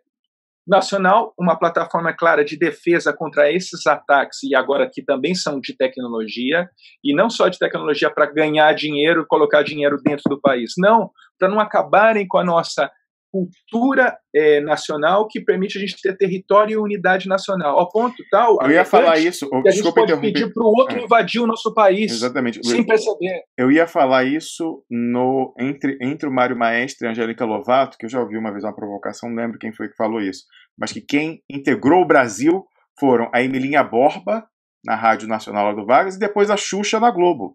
Essas pessoas integraram o território nacional, porque é a pessoa lá do Amazonas, lá não sei o quê, primeiro ouvindo e depois vendo a mesma coisa. Então, a Globo é um demônio, sim, mas ela integrou o território nacional. Eu diria, como um pesquisador que tem um método marxiano dentro da comunicação, que a Xuxa e a Borba, elas são formas de aparência final de uma estrutura anterior, ou seja, os militares no Brasil estão repetindo o método de uma outra maneira. Eles fizeram de cima para baixo, agora eles fazem aproximações sucessivas. O que é aproximação sucessiva? É um método de políticas públicas, em que você não é de cima para baixo, de baixo para cima, que você atua nos pontos de diferença da sociedade, em que você tem, digamos, você está no Estado. Em vez de você fazer uma política de saúde, de prevenção, medicina de prevenção nos bairros. Então, você atua mais nos médicos e nos cuidados populares de pessoas que se ajudam e que cuidam da saúde local, e não de um grande programa de cima para baixo com grana e um grande hospital em cada região. Então, o próprio general Mourão apontou essa estratégia num espaço reservado de elite. Ou seja, todo o método estrutural está apresentado para nós. Então, a gente tem que ter clareza desse método e buscar coesão, unidade nos nossos objetivos comuns. Perdoando o próximo que está do seu lado, muitas vezes, vamos junto, mas o perdão não é assim, tudo bem, você é legal. O perdão está baseado em vamos fazer as coisas juntos. E não venha me trair, não venha trair. Por isso que é importante ter coesão e cuidado na segurança interna. E isso talvez não se faça mais somente com partidos políticos. E essa é a grande novidade que está acontecendo. Se faz na relação incorporada por meios de comunicação. Por isso que eles precisam ser controlados nesse momento. Porque a fragilidade econômica do Brasil, que é um país de relevância econômica, que tem uma classe média grande, que teve um processo e ainda mantém algum processo de industrialização relevante, que tem capilaridade e influência internacional, está se desfazendo, está sendo sugado por essas elites internacionais. Então, para segurar a galera de classe média, por um lado, você divide ela em tribalização, é o pessoal que tem mais internet, está ligado a trabalho, partidos, etc. E o pessoal pobre e depois, se piorar, a classe média, é na porrada. E a porrada é desde condições materiais de policiamento, então um discurso de um policiamento mais restrito e tudo mais, até o processo intermediário de vigilância. Isso se dá de uma... É importante cobrar dos intelectuais, dos jornalistas, que eles deixem claro que as coisas estão acontecendo para eles não serem o que o PT já foi acusado, de gestor da miséria. Porque senão eles vão acabar sendo gestores de um processo que nós não teremos coragem de chamar de ditadura. Isso é um perigo grande. É um perigo grande porque o capitalismo, para sua estabilização, ele está apresentando uma tendência de necessária coesão de totalitarismo. E o Brasil não tem, apesar de ser um Estado violento, em parte das pessoas defenderem a ditadura e serem, inclusive, favoráveis à autoridade de cima para baixo, no fundo, a gente tem um jeitinho brasileiro, liberdades subjetivas e tudo mais, porque nós fomos herdeiros dos restos mortais de Getúlio Vargas, de um Estado que foi forte, que criou instituições materiais, que criou riqueza, e era tão forte que está levando décadas para ser desfeito. Mas, com a facilitação dos meios de comunicação, de tecnologia digital, com a compra ou a pressão das instituições de esquerda e direita posicionadas, e com a coesão do capital internacional financeiro para vir para cima de nós, porque perdeu influência na Europa, que está empobrecendo também, e porque a África agora é chinesa, e parte da Ásia já não é deles também, eles pedem guerra na China, sobrou para a gente. E aí então, eles contam também, a outra perna é a fragilidade psíquica nossa individual, com os nossos viéses cognitivos, com a nossa tendência à tribalização, envenenada, né, potencializada, tomando esteroides anabolizantes das redes sociais com seus algoritmos. E aí a gente falou aqui já o viés de confirmação, o viés de representatividade, mas tem um terceiro, que eu vou chamar aqui no duplo espécie de viés da flauta mágica, mas cujo nome correto é o viés de otimismo. A pessoa sempre quer se agarrar a uma esperança, por mais que seja a flauta mágica que vai te levar para ser afogada no rio. E é com isso que essas redes contam, o Piguinho Vermelho contam, com o clickbait diário dele, que já soltaram Lula 357 vezes desde que foi preso, né? Lula ia sair, Lula não sei o quê. Aliás, eu ia falar isso hoje e esqueci.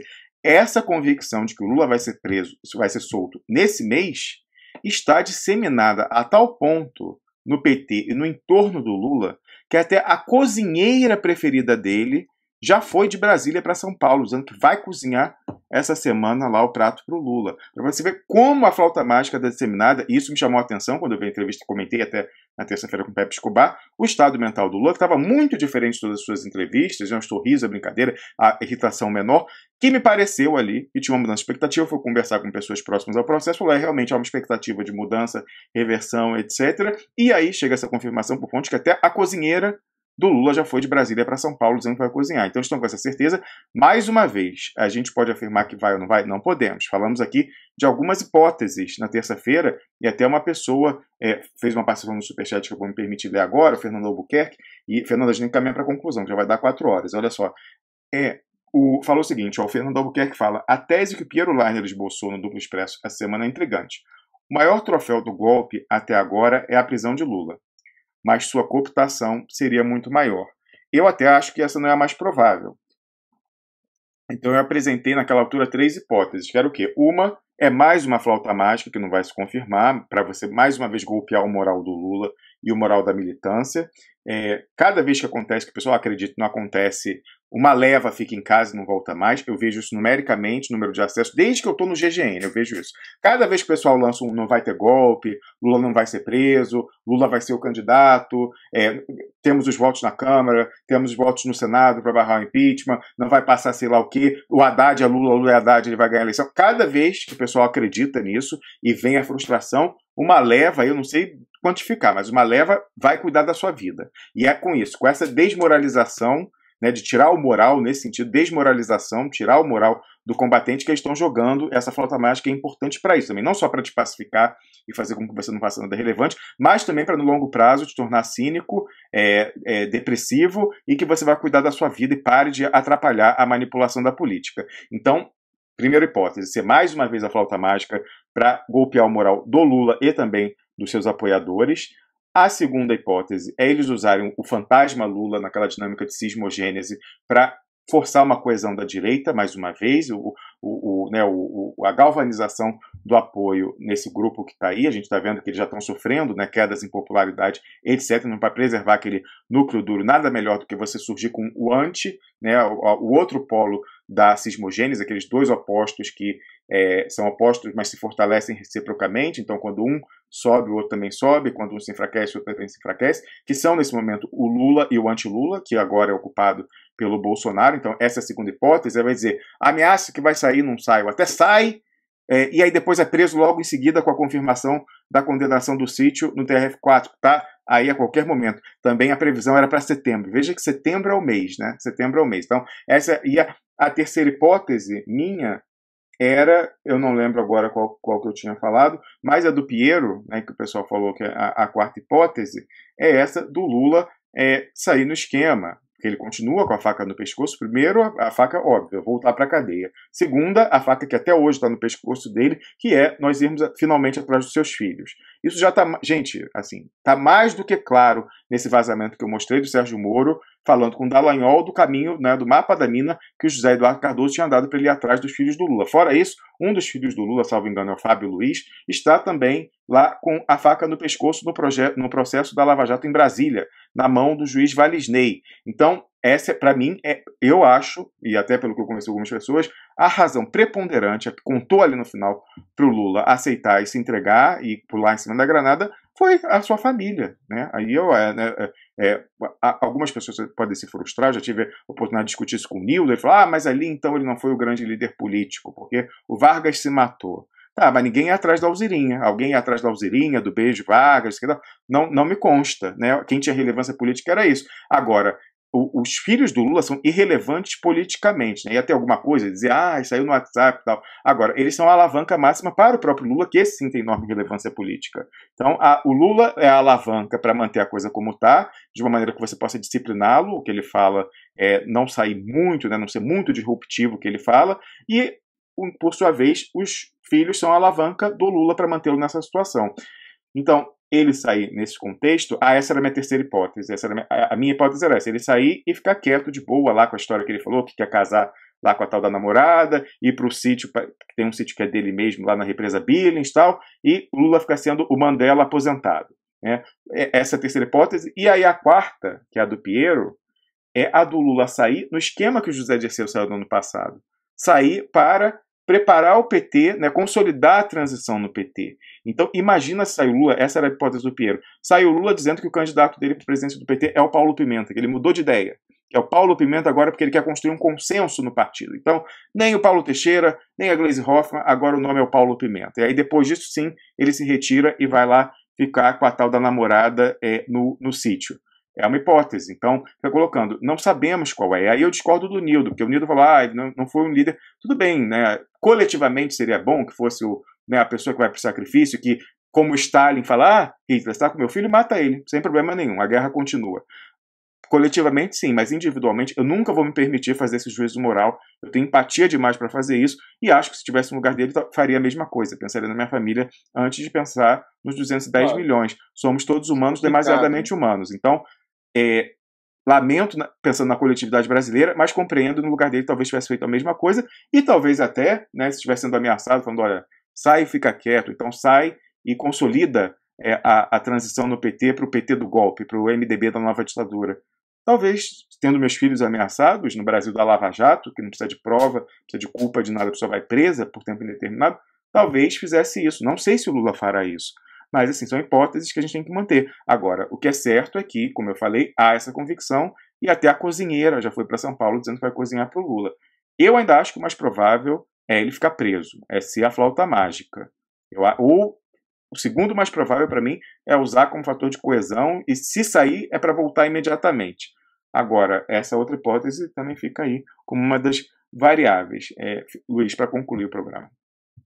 Eu acho que, antes de mais nada, eu acho que, pensando no Lula como figura popular e quanto a gente deposita todas as nossas análises ali projetando nele, é lembrar que o líder popular, ele faz sentido em muitos casos na América Latina, porque nós somos países que somos herdeiros da colonização europeia.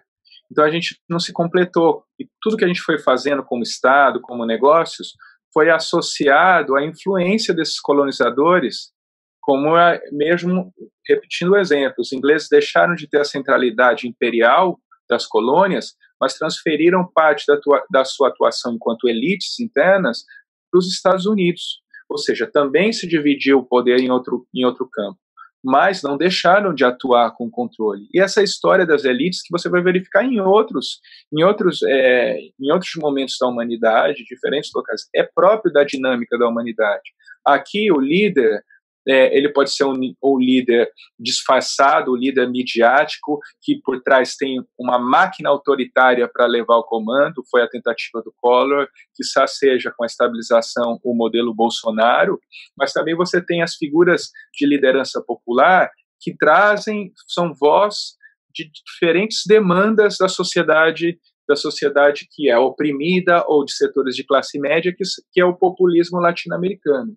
A pessoa que concentra isso podia ser um rei que representava o Estado, podia ser um presidente, mas a pessoa que representa uma dinâmica institucional dentro do Estado com muita política por trás, esse líder, é uma pessoa também com limitações. Eu acho que o julgamento total da pessoa é complicado porque não resolve os problemas da política. O que a gente tem que criar é uma coesão de discurso coincidente com práticas do campo nacional e popular e com sangue nos olhos para a gente defender o que é nossa família, para defender o que vem, que é o futuro das nossas gerações, a nossa possibilidade de não sermos velhos, desprezados e não ter nem asilo para ser enxotado. Se chegar à velhice, Luiz, se chegar à velhice, porque, gente, o que está aí no script, na prancheta para o Brasil, é terrível. Você acha que está ruim? É muito pior. Eles querem uma diminuição drástica da população, já estão conseguindo isso com a desesperança, as pessoas não têm filho, querem que elas morram cedo, querem que piore a qualidade de vida, querem também possivelmente um desmembramento territorial. O Celso Amorim falou lá na frente do Pepe Escobar no 247 como se fosse um tabu. Eu acho que ele tem que estudar um pouco mais a história mundial, para ver se é um tabu mesmo, né? Pensar no tempo histórico, entendeu? Não entendeu? Esse ano e tal. Pensar lá na frente. O chinês faz assim, o chinês não está pensando 2022, ele está pensando 2100, 2150, é assim que a gente tem que pensar. Então, acho que está faltando ao Celso Amorim um pouco pensar historicamente e não na conjuntura. Agora, é pior ainda, porque o que tende a acontecer quando você tem essa desintegração social com o Estado oco, como nos fala o Caos Soberano, que preserva aquela carapaça ali da formalidade, as instituições continuam funcionando normalmente, como falam os ministros do STF, mas ele não tem mais nenhuma função, ele não tem não provê mais nada, sequer segurança às pessoas, fora segurança alimentar, emprego, dignidade, moradia, etc. O que tende a acontecer? A criminalidade. As pessoas vão precisar roubar, fazer alguma coisa para botar comida na boca dos filhos. E quem que vai impedir a pequena criminalidade, essa do desesperado, que sai para, como mostrou aí, roubar uma barra de chocolate no mercado, uma pessoa que parece que foi chicoteada, e vi no noticiário hoje de manhã. Quem que impede esse tipo de coisa? É o crime organizado, não é a polícia. A polícia ela não impede a pequena criminalidade, é o crime organizado. Então, vai ser a facção criminosa quem vai manter a ordem para não prejudicar os seus negócios bilionários. Então, o controle de tecnologia. Até a repressão vai ser terceirizada para o crime organizado. Então, se quer fazer um furto para dar comida para o seu filho, você vai ter a condição, porque o crime organizado vai te matar. E o crime organizado está associado ao Estado, tem entendimentos com o Estado. Há aí questões que, por exemplo, houve a identificação de transferências da conta que o Paulo Preto, aquele operador do PSDB, tinha ou tem aqui na Suíça, para o PCC em São Paulo. Por quê? Porque era o PCC quem intimidava as pessoas que iam ter as suas casas extraditadas para fazer o grande projeto do Rodoanel, né, o grande projeto do PSDB. Às vezes você podia atrasar o cronograma daquela obra, porque essa pessoa tem o direito, de acordo com a lei de desapropriação, de recorrer à justiça se ela não concorda com a avaliação do valor daquele terreno e da sua propriedade, o valor da indenização. E aí isso atrasaria. E para todo mundo entrar no esquema e aceitar quietinho o valor proposto pelo Estado, entrou na roda o PCC. E todo mundo, olha que maravilha, todo mundo entregou, foi feito o rodoanel no prazo que eles queriam. Então, esse paradigma que você vê aí da cooperação entre o Estado e usando a facção criminosa, seja o PCC, seja o Comando Vermelho, seja as milícias do Rio de Janeiro, para isso é o paradigma que está pronto para você, né? E, fora isso, apertar a legislação penal, prender a pobretada toda, né? Botar todo mundo em presídio para, inclusive, mais na frente... privatizados que estão sendo deslocados dos países de primeiro mundo por empresas presídio para um grande negócio de exploração gratuita do trabalho. Mão de obra, exatamente. Numa sociedade em que você não vai ter como remunerar. Isso é um processo parecido com a escravidão oficializada pelo nazismo no passado, que deu um grande salto econômico. Claro.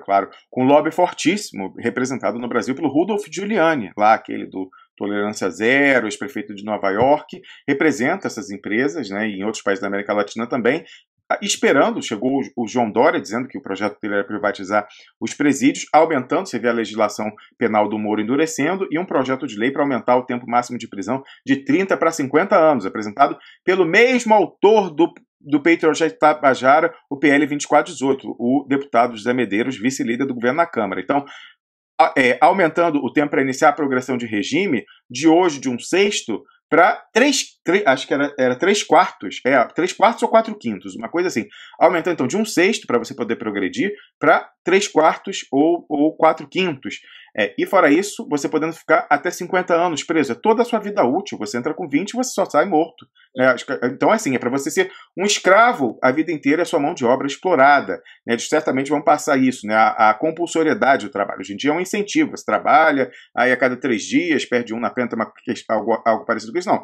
Tornar compulsório. Nos Estados Unidos não é tabu. Se você assistir aquele documentário Netflix, 13ª Emenda, que mostra esse negócio dos presídios privados, é excelente esse documentário, né? Tem até depoimento da Angela Davis, daí a líder, né, do movimento negro, dos Panteras Negras, que ela fala, é a escravidão moderna. Nos Estados Unidos você pode obrigar a pessoa a trabalhar, e é a escravidão nos Estados Unidos do século XXI, e eles querem que seja a escravidão do Brasil do século XXI. Então querem encher os presídios privados, explorando essa mão de obra, inclusive presídios que podem ser assumidos na privatização pelo PCC. Né? O PCC, em alguma medida, já tem a administração oficiosa dos presídios em alguns estados da federação, pode, mais uma forma de lavar dinheiro, adquirir em associação com esses capitais transnacionais representados pelo Rudolph Giuliani, por que não? Então, em síntese, o projeto para o Brasil é o pior possível. Como falou o Luiz, não fica você acomodado, achando que porque você é professor universitário com estabilidade, já passou no estágio probatório, você que está aí na repartição pública e tal,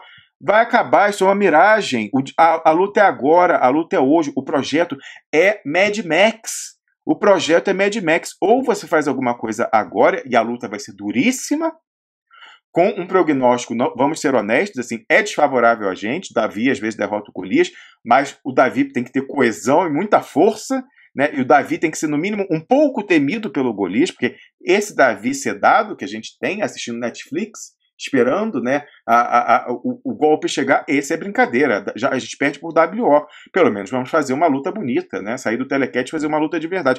Pelo menos, quem sabe, se a gente mostrar algum brio, alguma bravura, a gente não consegue dissuadir e até, numa perspectiva pior, assim, né, se a gente não conseguir derrotar, pelo menos diminuir a escala do desastre que está planejado para a população brasileira. O genocídio é o genocídio do brasileiro, é acabar com a civilização brasileira.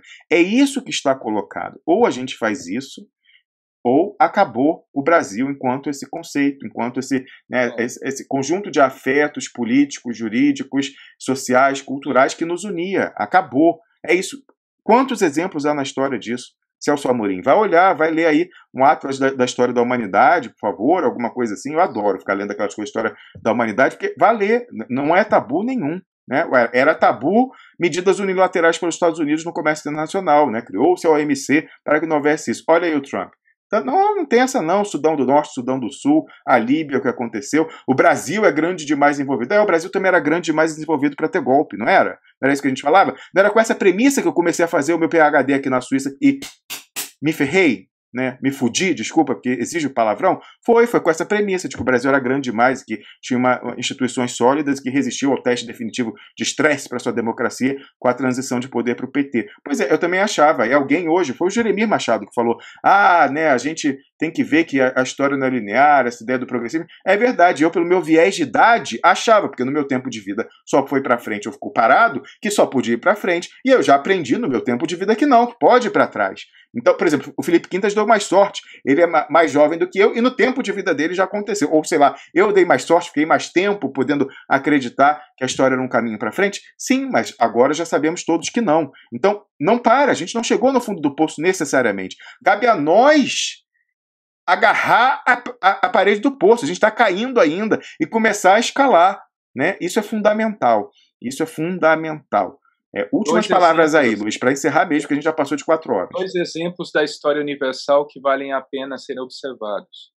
A história do imperialismo internacional, inglês, mas também internacional, porque eram várias nações dentro da China até a sua humilhação secular, e o seu retorno, a leitura que eles mesmos fazem em relação a isso em andamento, e a observação da forma de estabilização da ditadura Stroessner por meio de um único partido militarizado que assimilou, reduziu ao máximo a dinâmica econômica do Paraguai e obrigou a todos, primeiro que bipartidária, né, Partido Colorado e Partido Liberal, obrigava a todos a serem filiados no Partido Colorado para terem meios de subsistência e emprego. Não sobra PT numa lógica dessa, de tamanha concentração das formas de reprodução, do escritório do capital, que é o Estado, das formas de intermediação políticas formais, né, institucionais, que são os partidos, aí sobra 1 ou 2. É uma dinâmica, gente. Por mais que a gente creia, o caminho não é esse, o caminho é outro. O caminho é de coesão popular, utilizando também tecnologias de mediação, pelo nacionalismo, pela defesa de tudo que a gente possa entender como nação, tudo que a gente possa se identificar em conjunto, com diferença, mas com unidade, não diferença. O Davi tinha um único Deus, unia a todos. O Golias, forte, era politeísta. Muito bem, ótima maneira de encerrar, ótima metáfora. É isso aí, galera. E coesão exige lealdade, né? Coesão exige lealdade. A gente Duplo Expresso.